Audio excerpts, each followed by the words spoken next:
नमस्कार दोस्तों, स्वागत है आपका एक बार फिर अपने संस्कृत व्याकरण प्रवेशिका व्याकरण के यूट्यूब चैनल पे। और आज हम जो पढ़ने वाले हैं वो है, उस सूत्र का नाम है दीर्घात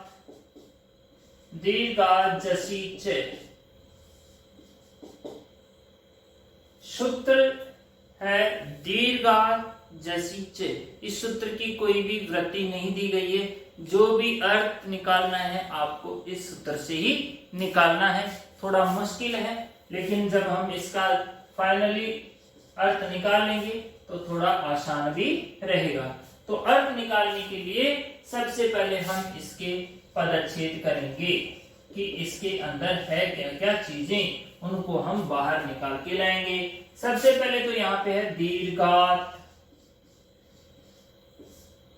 दीर्घात से मतलब हुआ कि ऐसा शब्द जो दीर्घ हो, मतलब उसका अंतिम अच जो हो वो दीर्घ होना। दीर्घ मतलब बड़ा, आ हो या बड़ी ई हो या बड़ा ऊ हो, है ना। इनमें लिख देता हूं मैं एक बार। दीर्घ मतलब जिसमें आ होना चाहिए लास्ट में, या बड़ी ई, बड़ा ऊ या बड़ी री हो, ठीक है। उसके बाद में ए, ये तो दीर्घ होते ही हैं, आई, ओ और औ। अगर ये स्वर उसके अंत में होते हैं तो उसको हम कहेंगे दीर्घात, ठीक है। तो ऐसे शब्द जिनके अंत में इनमें से कोई सा भी स्वर हो, मतलब ह्रस्व स्वर नहीं होना चाहिए, दीर्घ स्वर वहां पे होना चाहिए। आगे चलते हैं दीर्घात। यहां तक आगे हम जय का तय हो चुका है। उसके बाद में यहाँ पे है जसी, और उसके बाद में यहाँ पे है च। जसी से तो मतलब अपने को समझ में आ रहा है कि जस प्रत्यय प्रथमा के बहुवचन में जो होता है वो, ठीक है। अब यहाँ पे जो च शब्द आ रहा है, जब जब भी सूत्रों के अंदर च आता है, इसका मतलब वो सूत्र नकलची है, ठीक है। उसने किसी न किसी दूसरे सूत्र की यहाँ पे नकल की है, ठीक है। अब पता लगाते हैं कि इसने किसकी नकल की है। तो यहाँ पर जो ये दीर्घात जसी है वो नादीची भाई साहब की नकल करता है। किसकी नकल करता है? नादीची की। नादीची का क्या क्या लेता है? एक तो ये लेता है न। न का मतलब हो गया नहीं होगा। न का मतलब क्या हो गया? नहीं होगा या नहीं करेगा, ठीक है। और एक ये लेता है इची, ये जो इची है ना, ये वाला, ठीक है। तो अब इसकी जब हम इसकी वृत्ति बना सकते हैं, यहाँ पे वैसे तो पुस्तक में नहीं है, लेकिन हम इसकी यहाँ पर बना सकते हैं कि दीर्घात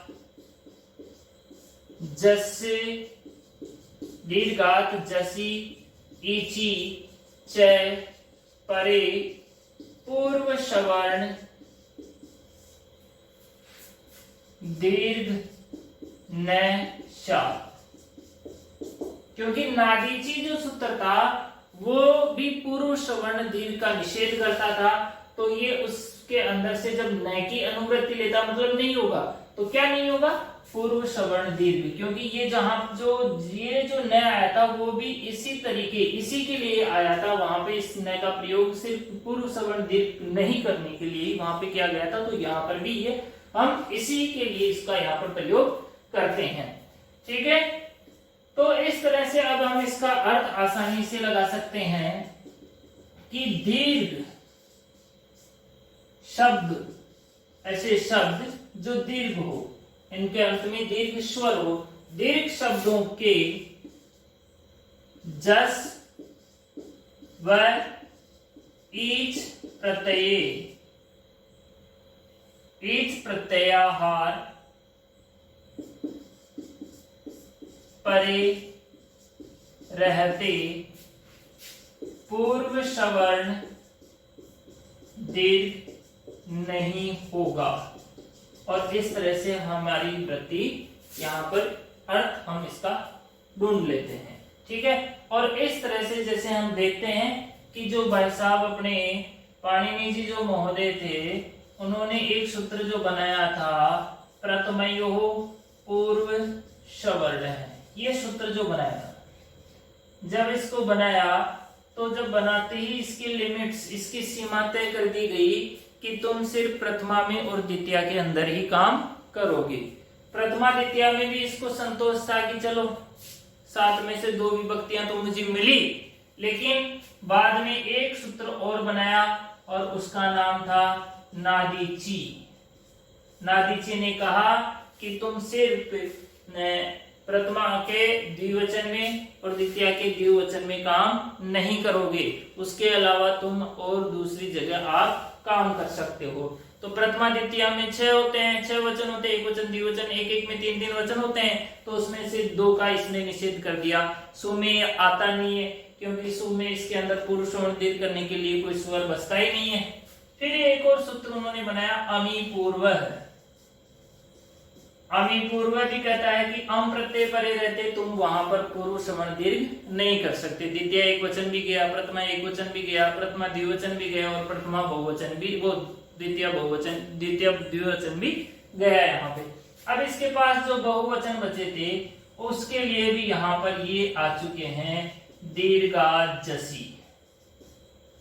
चल, तो यहाँ पर पूर्व सवर्ण जो दीर्घ था, प्रथमेय पूर्व सवर्ण है, उसके दुश्मनों की लिस्ट यहाँ पर बढ़ती ही जा रही है और धीरे धीरे धीरे धीरे इसके अधिकार यहाँ पर छीने जा रहे हैं।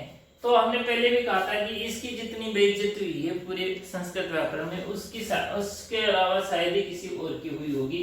तो यहाँ पे दीर्घाजसी भी ये प्रश्न परीक्षा में भी आ सकता है कि प्रथमेय पूर्व सवर्ण जो सूत्र है उसका निम्न में से कौन सा सूत्र निषेध नहीं करता है। तो 3 ये आ सकते हैं, इनके अलावा और कोई चौथा सूत्र भी आ सकता है। ठीक है, तो अब ये सूत्र काम कहाँ करता है, उसके लिए यहाँ पर विश्वपाहा जो सिद्धियां बनेगी, एक बनेगी विश्वपाहा, फिर उसके बाद में बनेगी प्रथमा के द्विवचन में विश्वपौ, और फिर प्रथमा के बहुवचन में विश्वपाहा। ठीक है, ये तो प्रथमा में बनेगी और फिर यहां पर विश्वपाम ये बनेगी द्वितीया एक वचन में। वैसे यहां पर भी ये बनेगी। तो लगभग हम 5 सिद्धियां यहां पर बनाने वाले हैं। तो शुरू करते हैं हम पहली सिद्धि की शर्त। ठीक है, पहली सिद्धि जो हमारे पास है वो यहाँ पे है विश्वपाहा। ठीक है, विश्वपा जो सिद्धियां होती है उनमें विश्वपा शब्दार्थ रहता है। कौन सा शब्दार्थ रहता है यहाँ पे, विश्वपा। पा मतलब आ, अंत में आ होता है, मतलब इसकी पहली कंडीशन यहाँ पे मिल रही है कि दीर्घात शब्द होना चाहिए, दीर्घ शब्द है यहाँ पे। ठीक है, विश्वपा शब्दार्थ, ये विश्वपा शब्दार्थ हो गया जी।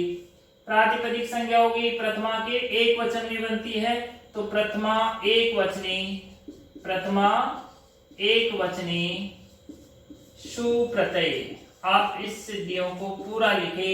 यहाँ पे लिखिए विश्वपा शब्दार्थ अर्धधातु प्रत्यय प्रातिपदिकम से प्रातिपदिक संज्ञा सोजस मौड से यहाँ पर प्रथमा के एक वचन में। ठीक है, प्रथमा के एक वचन में सुप्रत्यय अनुबंध लोप, तो यहाँ पर क्या बच जाएगा, विश्वपा प्लस सकार और रेखा विसर्ग, और ये यहाँ पर बन जाएगी रामः की तरह विश्वपाहा। कोई अन्य यहाँ पर सूत्र आने वाला नहीं है। यहाँ पर तो यहाँ पर पूर्व सवर्ण दीर्घ करता ही नहीं, क्योंकि यहाँ पे तो सुप्रत्यय होता है, तो उसकी यहाँ पे शर्तें मिलती ही नहीं है। इस तरह से बन गई यहाँ पर अपनी पहली सिद्धि। चलते हैं दूसरी सिद्धि की ओर। दूसरी अपनी यहाँ पे जो सिद्धि है वो है विश्वपौ। प्रथमा के द्विवचन में ये सिद्धि बनती है, वही शब्द रहेगा विश्वपा शब्दार्थ, विश्वपा शब्दार्थ रहेगा और प्रथमा और द्वितीया दोनों में बना लेंगे हम। प्रथमा द्वितीया द्विवचने, प्रथमा के और द्वितीया के द्विवचन में दोनों जगह कौन सा प्रत्यय हो जाएगा, औ या फिर आउट, जिसकी टैकी हलंत से एक संज्ञा हो जाएगी, तो यहाँ पर भी औ ही बचेगा। ये शेष रहने के बाद में यहाँ पे जो स्थिति हो जाएगी विश्वपा प्लस औ। ठीक है, अब यहाँ पर जब प्रथमय पूर्व सवर्ण दीर्घ को पता चला कि मैं यहाँ पर दीर्घ कर सकता हूं, ठीक है, तो क्योंकि यहाँ पे नादीजी भी निषेध नहीं करने वाला था। नादीजी कहता था कि इधर ए होना चाहिए और इधर इज प्रत्यय होना चाहिए, तब मैं निषेध करूंगा, लेकिन यहाँ पे तो आ है, तो वो यहाँ पर निषेध कर नहीं सकता था, तो प्रथम पुरुष सवर्ण के पास एक अवसर था कि मैं यहाँ पे काम कर सकता हूँ, मुझे काम करने का मौका मिला। तो ये यहाँ पर सवर्ण दीर्घ करने आता तो है लेकिन कर नहीं पाता है। नादीची का दूसरा भाई यहाँ पे खड़ा था। प्रथमयो पूर्व सवर्ण है इति सूत्रेण पूर्व सवर्ण दीर्घ प्राप्त। प्राप्त मतलब आता तो है लेकिन होता कुछ नहीं है। फिर यहाँ पे सूत्र आ जाता है अपना दीर्घात जसी च। सूत्र क्या कहता है कि दीर्घ शब्द है और जस प्रत्यय यहाँ पे हुआ नहीं है, लेकिन यहाँ पे इच प्रत्यय है। दीर्घ शब्द के बाद में इच के अंदर ए के अलावा सारे स्वर आते हैं, तो वो है, तो आप यहाँ पे पूर्व सवर्ण दीर्घ नहीं कर सकते। इति सूत्रेण निषेधे कृते। और इस तरह से एक बार फिर पूर्व सवर्ण दीर्घ की बेईमानी यहाँ पर बेइज्जती यहाँ पे हो जाती है। पूर्व सवर्ण दीर्घ से निषेध हो गया, कंडीशन वो की वो रहेगी विश्व पा प्लस ओ। तो यहाँ पे वो अपने पुराने भाई साहब यहाँ पे आएंगे, वृद्धि रेची, ठीक है। इति सूत्रेण ए प्लस औ स्थानी एक और औ को मिला करके वही वृद्धि कर देगा औ औ कृते। और जैसे औ होगा यहाँ पे सिद्धि बन जाएगी विश्व पौ इति रूपाम सिद्धम। इस तरह से हम यहाँ पर विश्वपा बना चुके, विश्वपो यहाँ पर भी हम बना चुके हैं, ठीक है। अब चलते हैं हम विश्वपा की ओर। तीसरे नंबर की जो सिद्धि है यहाँ पे वो है विश्वपा। विश्वपा, ठीक है। विश्वपा कैसे बनेगी, इसमें वही विश्वपा शब्दार्थ रहेगा, विश्वपा शब्दार्थ, ठीक है। प्रथमा बहुवचने, प्रथमा के बहुवचन में बनेगी ये प्रथमा बहुवचने जस प्रत्यय, यहाँ पे जस प्रत्यय हो गया। अनुबंध लोप, जय की चुटू से इत संज्ञा होकर के यहाँ पर शेष बचा अस, तो यहाँ पे स्थिति होगी विश्वपा प्लस अस, ये स्थिति हो गई यहाँ पे। अब ये स्थिति जब हुई तो प्रथम पूर्व सवर्ण ने देखा कि अब तो यहाँ पे इच प्रत्यय से शुरू नहीं है, क्योंकि इच में जो होता है ए के अलावा अन्य स्वर आते हैं, तो मैं यहाँ पे काम कर सकता हूँ, जैसे मैंने रामाह में भी किया था, ठीक है। मैंने पूर्वाह में भी किया था, मैंने प्रथमा में भी किया है, ठीक है। और भी जगह मैंने उभय जो है उसके अंदर तो मैंने किया नहीं, लेकिन जो विकल्प से बनती थी वहां पे मैंने सारे काम किए हैं, तो मैं यहाँ पे काम कर सकता हूँ। और वो खुशी खुशी यहाँ पे चला आ जाता है, लेकिन उसकी खुशी थोड़ी देर ही रहती है। प्रथम यो पूर्व सवर्ण है, आ गया। इति सूत्रेण पूर्व सवर्ण दीर्घ प्राप्त है। पूर्व सवर्ण दीर्घ प्राप्त होता है, होता नहीं है, ठीक है।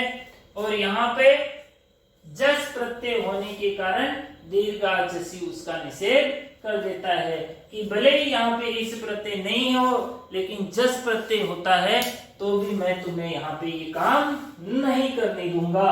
और यहाँ पे दीर्घाजसी च इति सूत्रेण निषेधे कृते। कौन सा हो गया यहाँ पे, निषेध हो गया उसका। अब निषेध जब हो गया तो कंडीशन अपने पास वही रह गई विश्वपा प्लस अस। अब प्लस से पहले आ प्लस के बाद में ए है, तो हमें बनाना है विश्वपा। तो अब कैसे बनाए, पूर्व सवर्ण दीर्घ का तो निषेध हो गया, यहाँ पे दीर्घाजसी ने मना कर दिया, तो यहाँ पे फिर समस्या खड़ी हो जाती है।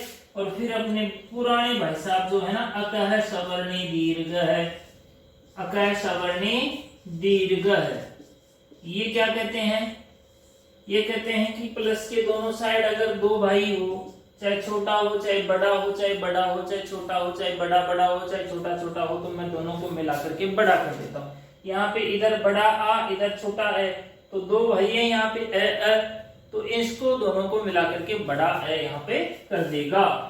इति सूत्रेण सवर्ण दीर्घे कृते, और इस तरह से यहाँ पर सवर्ण दीर्घ होकर के बनेगा विश्वपाश। विश्वपाश सकार है, रेखा विसर्ग, और यहाँ पे बन जाएगी विश्वपाहा। विश्वपाहा इति रूपम सिद्धम। अब यहाँ पे जो बची जो है विश्वपाम सिद्धि यहाँ पर बची है, ठीक है। विश्वपाम सिद्धि जो है रामाम जो हमने बनाई थी रामम, उसी तरह विश्वपाम बनेगी। यहाँ पर जो अम प्रत्यय होगा, देखो विश्वपा शब्द रहेगा और द्वितीय एक वचन में यहाँ पर अम प्रत्यय हो जाएगा, ठीक है।